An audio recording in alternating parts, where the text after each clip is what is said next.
अब घटना घटेगी उसके जीवन में दिव्यता की, जैसा श्रीपाद प्रबोधानंद जी महाराज वर्णन करते हैं। अकस्मादे कस्मान्नवललित कुंजादवत बहिर् भवत स्मित्वा नव्यम तरुण मिथुनम लौकिकमिव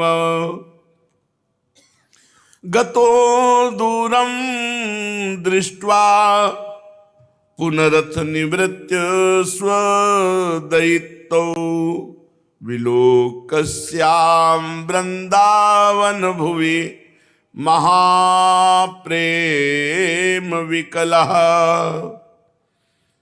श्री वृंदावनवास अखंड जिसका है, यह आश्रय दृढ़ है, खूब नाम जप, नाम कीर्तन, गुण कीर्तन, लीला चिंतन में ही केवल अपने जीवन को समर्पित किए है, उसके जीवन में घटना घटी। श्रीपाद देख रहे हैं वृंदावन में सहसा अकस्मात एकस्मान नव ललित कुंजाद, अकस्मात सहसा एक घटना घटी कि नवीन कुंज सामने प्रकाशित हुआ और उस ललित किशोरी किशोर दोनों बहिर्भवत स्मृत्वा नव्यम तरुण मिथुनम लौकिकमिव, दोनों नव किशोरी नव किशोर गलबहियां दिए हुए हंसते हुए आ रहे हैं, परस्पर कोई बात किए जिससे युगल सरकार हंस रहे हैं खुलकर। और ये मैं देखा कि नवीन कुंज से प्रिया प्रीतम हंसते हुए पधार रहे हैं लौकिक में, जैसे मैं आपको देख रहा हूं, इसे लौकिक दर्शन कहते हैं। अलौकिक प्रिया प्रीतम लौकिक जैसे मैं आपको देख रहा हूं, ऐसे नवीन कुंज प्रकाशित हुई। उस नवीन कुंज में गलबहियां दिए हुए ललित किशोरी ललित किशोर परस्पर बात करते हुए हंसते हुए आ रहे हैं। फिर देखा वो मुड़ गए, दूर चले गए। फिर देखा गतो दूरम दृष्ट्वा पुनरथ, वो पुनः हम पर कृपा करने के लिए मुड़ गए और फिर वैसे ही हंसते हुए आ रहे हैं। अपने प्राण प्रीतम स्वदयितौ, अपने प्राण प्रीतम को ऐसी कृपामयी स्वभाव वृत्ति की जाते हुए भी लौट आए हमारी तरफ मुख करके। विलोकश्याम, मैंने जब देखा तो वृंदावन भूमि, वृंदावन भूमि में लौट करके उनके चरणों के सामने पड़ गया। महाप्रेम विकला, उस समय मेरे हृदय में महाप्रेम की विकलता छाई हुई थी। ये घटना घटती है। ये एक उपासक बता रहे थे, जैसे आप प्रगट में देखते हैं लताओं को, तो इनका ऐसा स्वरूप नहीं है, ये चिदानंदमयी है। शाम का समय था, 6-7 के बीच में निकलते श्री राधा वल्लभ जी के दर्शन के लिए। अचानक दृश्य बदला, बिल्कुल जैसा वर्णन है ऐसा ही।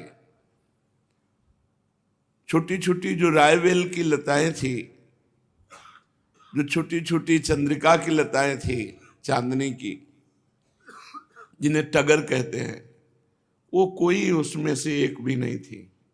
सब दिव्य लताएं और एकदम स्पष्ट दिखाई दे रहा है प्रिया प्रीतम एकदम चले आ रहे हैं। जाना था राधा वल्लभ जी, वहीं बैठकर घंटों रुदन, ऐसा नहीं कि कोई भावना हो, साक्षात ऐसे एक बार नहीं कई बार ऐसी लीलाएं प्रकट होती थी। कदा पूर्ण ज्योत्स्ना रजति धवले रास वलय। अब दूसरे श्लोक में वर्णन कर रहे हैं, एकदम दृश्य बदला, पूर्ण चांदनी रात है। दिन दोपहर में यह दृश्य बदल सकता है। ठीक 12 बजे धूप है, उसी समय दिव्य रात और दिव्य चांदनी दृश्य। ठीक धूप में वर्षा की शोभा देखिए, कहीं कोई बादल नहीं है, भाव में एकदम हरित कुंजे, रिमझिम रिमझिम वर्षा, मयूर नृत्य कर रहे हैं, कोकिला कूक रही, सुख सारिका गान कर रहे हैं, प्रिया प्रीतम झूल रहे हैं। भाव देश में जब अपना चिंतन बदलता है तो बाहरी प्रकृति की सामर्थ्य नहीं कि जैसी दिखाई दे रहे ऐसी रह जाए, फिर दिव्य वृंदावन का स्वभाव और प्रभाव प्रकट हो जाता है। दूसरे श्लोक में कह रहे हैं, अकस्मात कभी ऐसा हुआ कि देखा कि पूर्ण चांदनी छिटक रही संपूर्ण वृंदावन में, पूर्ण ज्योत्सना रजत धवले, एकदम उज्जवल कांति, श्वेत कांति, मानो भूमि में कपूर पीस कर बिछा दिया गया हो, श्वेत स्फटिक मणि की भूमि हो, संपूर्ण वृंदावन श्वेत ही श्वेत, लताओं से भी चंद्र कांति प्रकट हो रही, और उसी के बीच में दिव्य रास मंडल प्रकाशित हुआ। छिटक चांदनी दिव्य रास मंडल, चरण्य को वृंदावन पति विलास स्मृति पर। ये कब हुआ?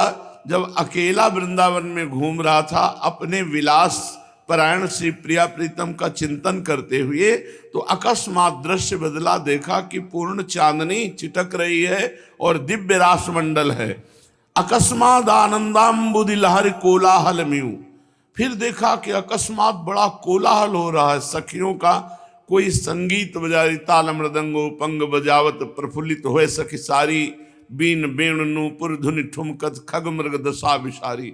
पक्षियों का कोलाहल, सखियों का कोलाहल, अद्भुत गायन, अद्भुत संगीत, और रास मंडल में समस्त सखियों के मंडलाकार खड़े होने पर मध्य में प्रिया प्रीतम विराजमान है। ध्वनिम दिव्य वेणु, लालजू अपने अधरों पर विराजमान बंसी की अद्भुत ध्वनि प्रकाशित कर रहे हैं। वलय, चूड़ियों की ध्वनि, किंकिणी, करधनी, नूपुर एक साथ ऐसे ताल में ताल मिलाकर बज रहे हैं। रसना देशश्च श्रोणयाम, कैसे वाणी वर्णन करे, मैंने अपने कानों से सुना है। नूपुर ध्वनि, किंकिणी ध्वनि और वलय चूड़ी की ध्वनि एक साथ लालजू के अधरों में बंसी ध्वनि बज रही है और सखियां संगीत बजा रही हैं, पक्षियों का कोलाहल हो रहा है और रास मंडल में प्रिया प्रीतम विराजमान अद्भुत नृत्य कर रहे हैं। श्रीपाद प्रबोधानंद जी ने ऐसा देखा, और यही वृंदावन का महासुख है जब पूर्ण चिंतन निरंतर प्रिया प्रीतम का होता है। ये सब भगवदाकार हो जाते हैं। जैसे एक विषयी भगवत विमुख जीव की हर वृत्ति विषयाकार होती है, ऐसे भगवत सन्मुख संसार से विमुख निरंतर चिंतन परायण उपासक की वृत्ति भगवदाकार होती, उसमें लीला का स्फुरण होता है, जहां कहीं किंचित संसार का कोई राग नहीं, कोई भोग नहीं, कोई चिंतन नहीं, एकमात्र प्रिया प्रीतम का ही सानिध्य अनुभव करता है, तब ये घटनाएं घटती हैं। पूज्य श्री पंडित गया